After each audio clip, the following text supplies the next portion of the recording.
महत्वपूर्ण खनिज। भारत में महत्वपूर्ण खनिजों के प्रसंस्करण हेतु आवश्यक पूंजीगत वस्तुओं के आयात के लिए मूल सीमा शुल्क में छूट प्रदान करने के लिए प्रस्ताव किया जाता है। बायोगैस मिश्रित सीएनजी।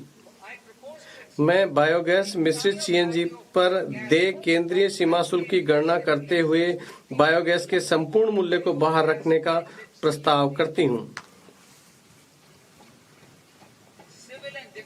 सिविल और रक्षा विमानन। मैं सिविलियन प्रशिक्षण और अन्य एयरक्राफ्ट के विनिर्माण के लिए अपेक्षित घटकों और पुर्जों पर मूल सीमा शुल्क में छूट का प्रस्ताव करती हूँ। रक्षा क्षेत्र में इकाइयों द्वारा अनुरक्षण, मरम्मत अथवा ओवरऑल जरूरतों को प्रयोग किए जाने वाले विमानों के पुर्जों को विनिर्माण के लिए आयातित कच्चे माल पर मूल सीमा शुल्क के छूट प्रदान करने का प्रस्ताव करती हूँ। इलेक्ट्रॉनिक्स। उपभोक्ता इलेक्ट्रॉनिक क्षेत्र में मूल्यवर्धन को और अधिक मजबूत बनाने के लिए मैं माइक्रोवेव ओवन और विनिर्माण में प्रयुक्त विशिष्ट पुर्जों का मूल सीमा शुल्क से छूट का प्रस्ताव करती हूँ। विशेष आर्थिक क्षेत्र। विश्व व्यापार विघटन के कारण विशेष आर्थिक क्षेत्रों में विनिर्माण इकाइयों द्वारा क्षमताओं के उपयोग के बारे में उभरती चिंताओं का समाधान करने के लिए मैं विशेष एक बारगी उपाय के रूप में सेज में पात्र विनिर्माण इकाइयों द्वारा रियायती शुल्क दरों पर घरेलू प्रशुल्क क्षेत्र को बिक्री की सुविधा प्रदान करने का प्रस्ताव करती हूँ। इसे इस तरीके से अपनाया जाएगा कि उनका मुख्य जोर निर्यात पर रहे। डीटीए में कार्यरत इकाइयों के लिए समान अवसर सुनिश्चित करते हुए इन उपायों को प्रचलात्मक बनाने के लिए आवश्यक विनियामक संशोधन किए जाएंगे। जीवन जीने की सुगमता।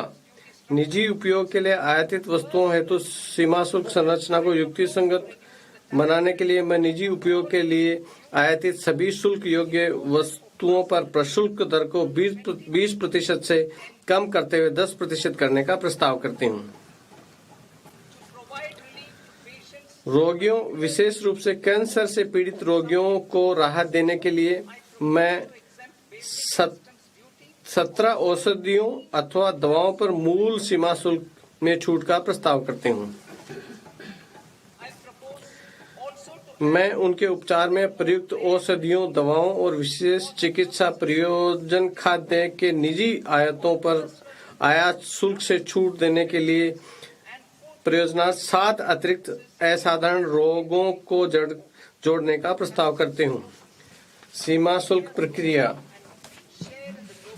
विकसित भारत और हमारी महत्वाकांक्षाओं के अनुरूप वैश्विक व्यापार में भारत की भूमिका और हिस्से में व्यापक वृद्धि होने वाली है। मैं इस संबंध में सीमा शुल्क प्रक्रियाओं के लिए कई उपयोगों का प्रस्ताव करती हूँ ताकि वस्तुओं के सुगम और त्वरित संचालन तथा व्यापार में अधिक निश्चितता के लिए कम से कम हस्तक्षेप हो। विश्वास आधारित प्रणालियां। मैं टीयर 2 और टीयर 3 प्राधिकृत आर्थिक प्रचालकों, जिन्हें एईओ कहा जाता है, के लिए शुल्क स्थगन अवधि को 15 दिन से बढ़कर 30 दिन का करने का प्रस्ताव करती हूँ। मैं पात्र विनिर्माताओं, आयातकों को समान शुल्क स्थगन सुविधा उपलब्ध कराने का प्रस्ताव करती हूँ। इससे उन्हें नियत समय पर पूर्ण टीयर 3 एईओ के रूप में अपना प्रत्यायन प्राप्त करने के लिए प्रोत्साहन मिलेगा।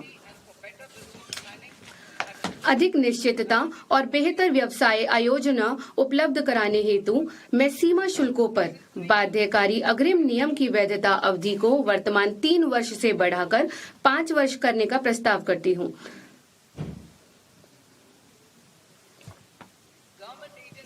सरकार के समग्र दृष्टिकोण की मूल भावना के अनुरूप सरकारी एजेंसियों को उनके कार्गो के समाशोधन में अधिमान्य व्यवहार हेतु एईओ प्रत्यायन का लाभ लेने के लिए प्रोत्साहित किया जाएगा।